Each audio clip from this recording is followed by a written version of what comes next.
Hi, third grade boys and girls. I am cousin of Minnie the Mouse, and today I'm going to be reading to you one of my most favorite Christmas stories, The Mouse Before Christmas by Michael Garland. What a fitting last name. I hope you enjoy listening.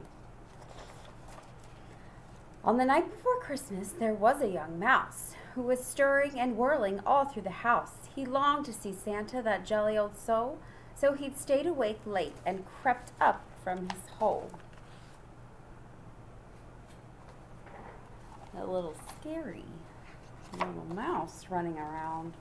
Out in the kitchen, Mouse stacked up a treat, chocolate chip cookies for Santa to eat. He made not a sound as he hurried and scurried, but Puss was asleep, so he needn't have worried.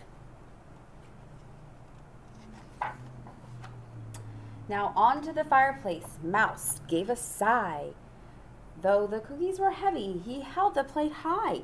Next, where to hide? Mouse looked round quick. Snug in a pot, he could spy on Saint Nick. Ooh. Mouse waited and wondered and almost dozed off until hoofbeats and sleigh bells came from aloft. From out of the fireplace, bang, crash, and tumble, popped merry old Nick in a heap and a jumble. Mouse was delighted. His wish had come true. But what now, he wondered, what more could he do? As Nick stuffed the stockings, which started to sag, Mouse tippy-toed near for a peek in his bag. Soon Santa was done, time to hurry away. He snatched up his sack and sprang out to his sleigh. With a swoosh and a swish, Mouse was bundled inside, but down in the darkness was no place to ride. It's stuffy, it's crowded, Mouse started to shout, and he squeezed, wiggled, scrambled to find a way out.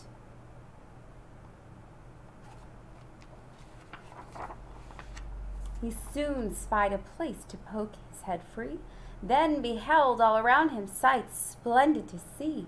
He was high above earth in the winter night sky, streaking past stars in a sleigh that could fly high. Mouse loved this new feeling, and when he looked down, far distant below shone the lights of his town.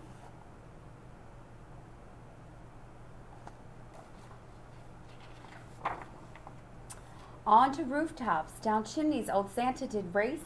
Mouse marveled the reindeer could keep up the pace. They soared past high mountains, skimmed low near a river. The twists, dips, and turns set his tummy a-quiver.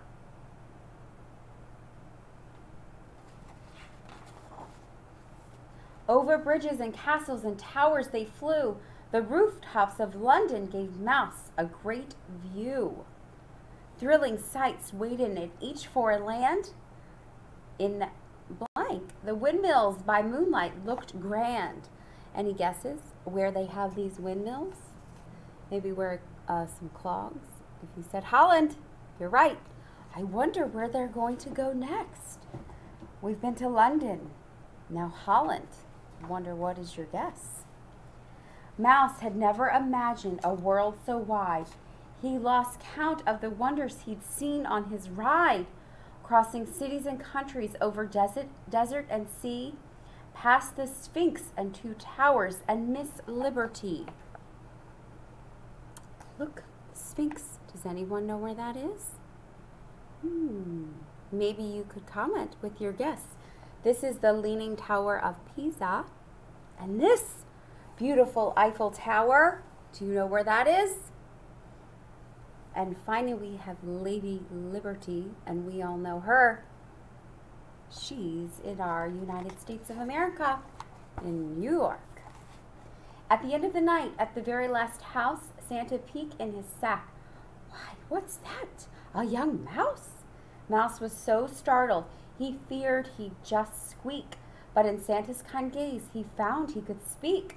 Oh, Santa, I'm sorry for sneaking this ride, but your bag was so tempting, I climbed right inside.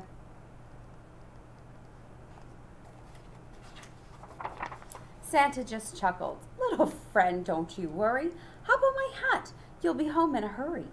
Mouse clung to the fringe. The wind chilled his face. The rocket-like sleigh zoomed and hurtled through space.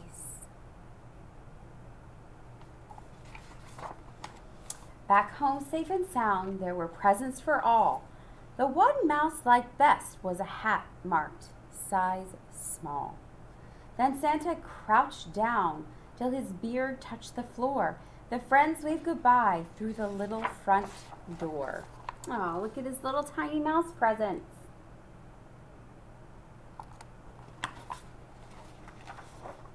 It was so late at night, Mouse was ready for bed, but he wanted to try his new hat on his head. It was just the right size, not too big, not too small. A hat just like Santa's. Mouse felt proud and tall. Oh, look at him.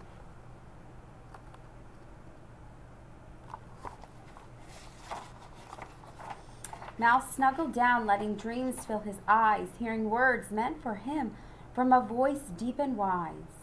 If you do all the things that a good mouse should do, don't be surprised when your wishes come true. Merry Christmas, dear mouse. Merry Christmas to you. Yay! All right, I hope you enjoyed this story, everybody. I'll see you next time. Have a great day.